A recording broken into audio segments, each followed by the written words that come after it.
We continue now at the top of Daf Pei Hey Amud Aleph Maseches Bava Basra. This is Bava Basra Daf 85a.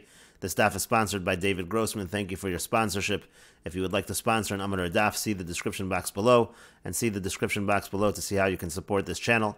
The Gemara now continues a statement of Rav and Shmuel. Rav and Shmuel both say, Kilyo shel Adam, the vessels of a person, Kona lo b'chol makom, they can acquire items for the person anywhere they are, Chutz me Rishas Harabim, except for Rishas Harabim. If they're in Rishas Harabim, they're not going to be able to acquire on behalf of the person. Rabbi Yochanan, Rabbi Shimon ben Lakish, Damri Tarvayu, and Rabbi Yochanan and Rish Lakish, they both say, Afila b'Rishas Harabim, even if the vessel is in Rishas Harabim, it can still create an acquisition. And the Gemara continues, Amar Rav Papa says, Lo Pligi. Actually, Rabbi Yochanan and Rish Lakish and Rav and Shmuel are not arguing. Kan b'Rishas Harabim, in one case we're talking about Rishas Harabim there, it's not going to be a kinyan. And Kan b'Simta, in the other case, we don't really mean a Rishas Harabim, we mean to say an alleyway, there the kinyan is going to be effective.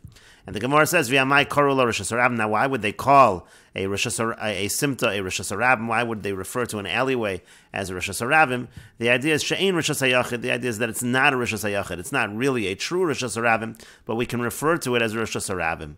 And the Gemara continues, Hachanam and Mistabr. It makes sense to make this distinction. The Amar Rabbi Yavo, Amar Rabbi Yochanan, because Rabbi Yavo says that Rabbi Yochanan says, Kilyo shel Adam kona lo b'chol makom sheyesh lo rishos lahanicho. The kalim of a person, the vessels of a person, they acquire on his behalf anywhere where he has permission to place the vessel. And so therefore we understand as follows, yesh lo rishos in. If it's in a place where he has permission, then yes, then it's able to create an acquisition. But ein lo rishos, but if he has no permission, lo, so then it's not going to create a kinyan. Shema mino, and the Gemara says, indeed, you see from this that that is the case. And the Gemara continues, Tashma, coming here a proof from the following Braisa, Arba midos b'mochrin. There are 4 measures when it comes to sellers. This is talking about kinyanim that can be made by buyers and sellers. And the Braisa says, Ad shelo nismala. Let's say you're filling up a measuring cup before it is filled. Ad shelo nismala mida. Before that measuring cup is filled, la mocher. So then it still belongs to the seller.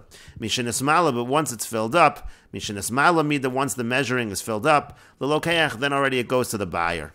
And the Braisa continues, now when is this true? B'mida she'ena shel shnei, and that's if the utensil that's being used, whatever is being used to measure, doesn't belong to either of them.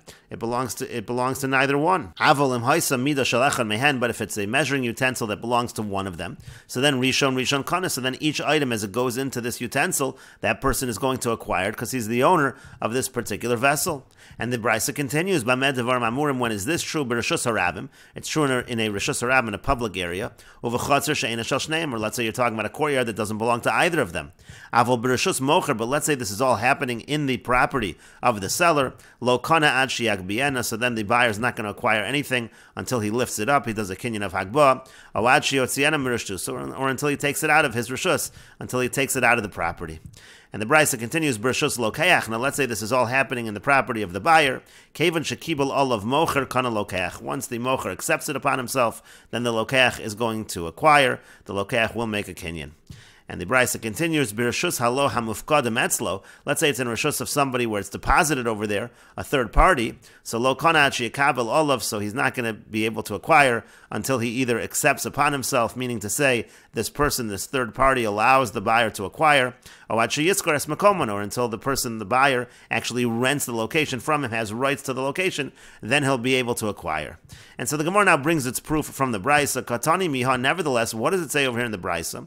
It says B'Rishus Harabim v'v'chatzer she'ena shel shnein. It mentions the kinyan happening in Rishus Harabim and in the chatzer that doesn't belong to both of them. And the Rashbam explains when the Braisa says there are 4 midos b'mochrin. First, the Rashbam gives an explanation which he rejects, and now the Rashbam goes on and explains ve'elu hein. They are as follows. Here are the 4 midos she'ena shel shnein B'Rishus Harabim v'v'chatzer she'ena shel shnein. Let's say you have a measuring utensil that doesn't belong to any of them, and it's happening in Rishus Harabim or in a courtyard that doesn't belong to them. In such a case, we say before it gets filled up, it still belongs to the seller.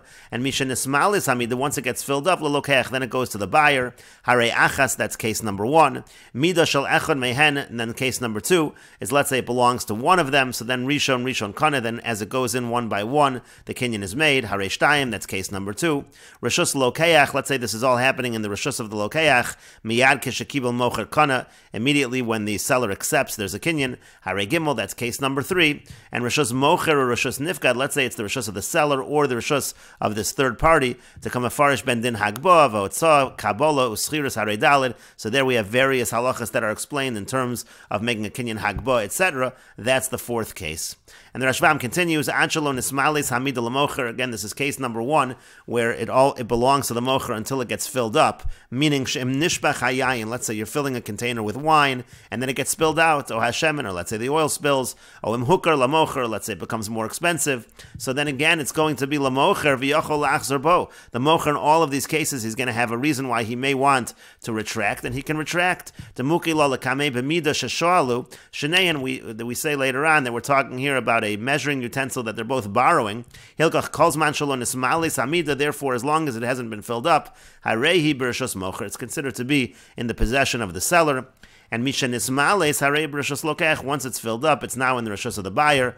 Lakachta v'litol b'mecho, to take it, to purchase, to take what he's buying. He's going to take it and put it among his vessels. That's the whole point, that the person lent him this vessel for that purpose. That this person can use to measure.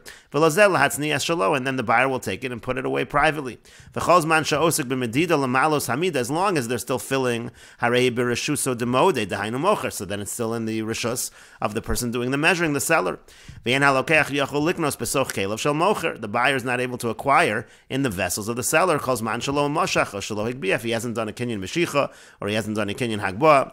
But mishin ismalis hamid, once it's filled the lokeach, then it belongs to the buyer. Kedefarishas, as I explained, she'achshav nasas kelev shalokeach, now it becomes his vessel. The ladas kein neshalalo was all done under that understanding. And the Rashbam continues, Usvira leila haitana, the Tan of this brisa holds, the kelev shalokeach konem b'rishas haravim, that the vessels of the buyer, they're able to make an acquisition in rishas haravim, kin mefarish v'yazal, as we're going to explain. Udelo karav Shmuel, that's why this brisa seems to be not like Rav and Shmuel. Umiyu besimto v'chatzer shel shneyen muki lalakame. But nevertheless, the Gemara is going to say that really we're not talking about rishas haravim here. We're actually talking either about an alleyway or a chatzah that belongs to both of them. The hasam kani kelev shalokeach. In such a case, the vessels of the buyer would in fact make a kinyan. And the Rashbam continues, Avalim Haisa Hamida Shal Echad Mehem, let's say the measuring utensil belongs to one of them. Oshal Lokeach, Oshal Mocher, let's say it belongs either to the buyer or to the seller.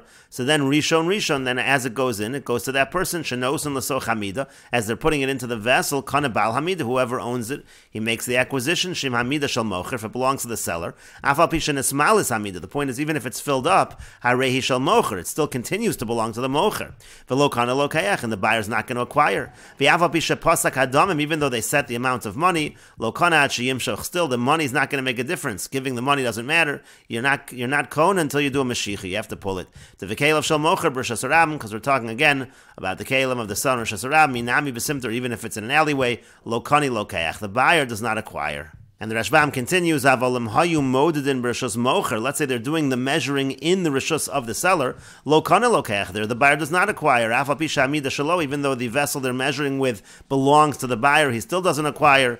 Because when you have the vessels of the buyer in the rishus of the seller, there is no kinyan in such a case. And the Rashbam continues, if all of this is happening in the rishus, in the property of the buyer, the seller is bringing his grain and he's selling it, and they're in the house of the lokeach. So then kevon shakibel ala mocher, once the seller accepts shenisratze, meaning he agrees, v'yamar lo kol tvuazu kanu yaloch bekach v'kach kol sav, he says it's all going to be acquired to you for this particular price. So then says the Rashbam, kana lokeach, the buyer will acquire miyad immediately, afal bishalom madad, even though nothing was measured, to kani le reshuso, because his property has now made the acquisition for him.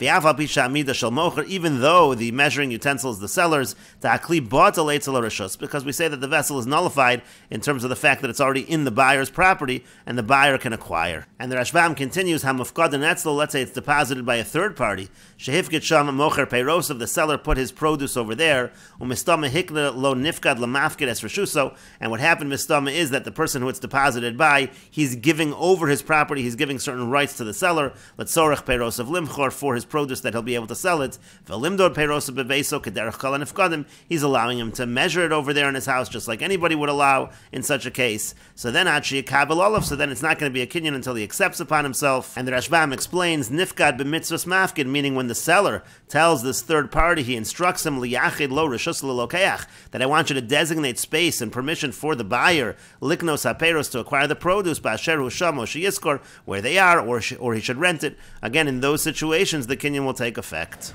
And we will continue with this discussion in the next video on Daf Pei Hey Amud Beis.